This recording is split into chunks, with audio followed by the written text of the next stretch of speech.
Good morning. In the third video, I had thought of demonstrating the various aspects of agroforestry and talking about the nuances of them in a series of videos, of course. Uh, but as you can see, it has rained very heavily in Indore and Mau in the last few days.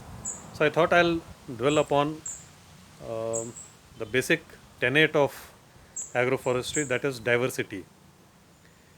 Now, diversity is the exact opposite of insularity or singularity that somehow man seems to be very fond of, and enabled by fossil fuel in the last couple of centuries, we have been systematically painting ourselves into a corner by getting rid of most of the life forms around us, even those which are not directly dangerous to us or our existence.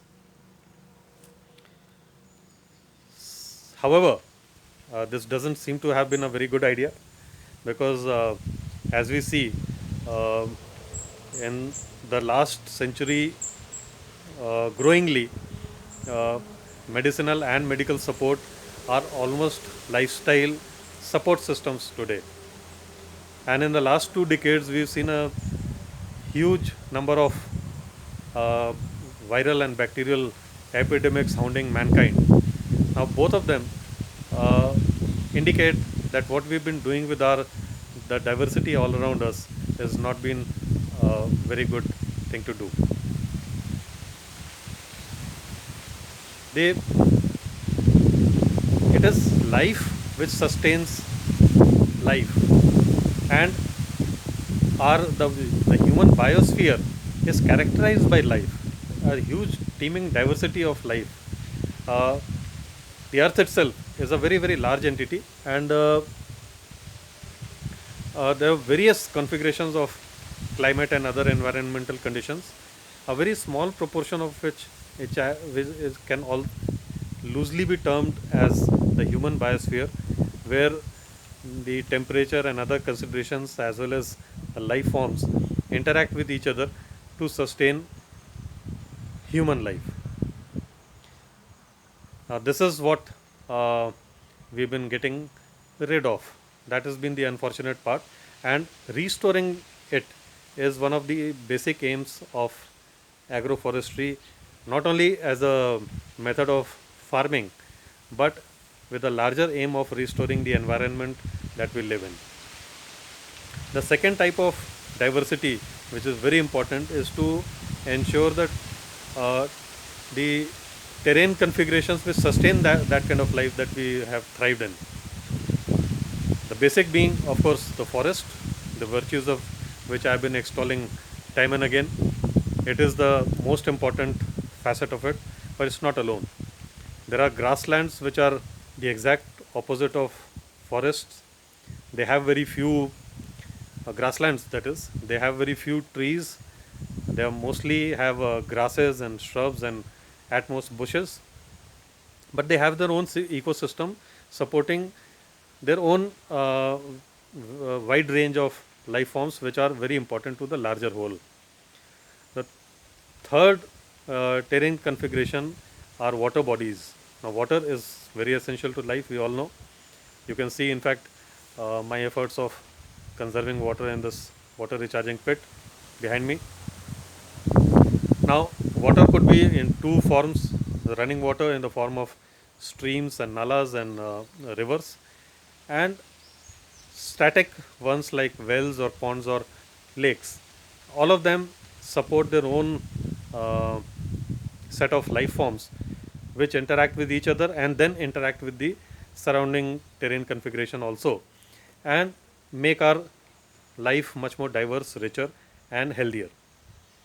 The last terrain configuration is a wetland, which is neither grassland nor a water body. It combines the characteristics of both with very shallow water and uh, its own flora and fauna. They somehow act as the sinks which uh, take in all the effluents of the atmosphere and make it a healthier place to live in.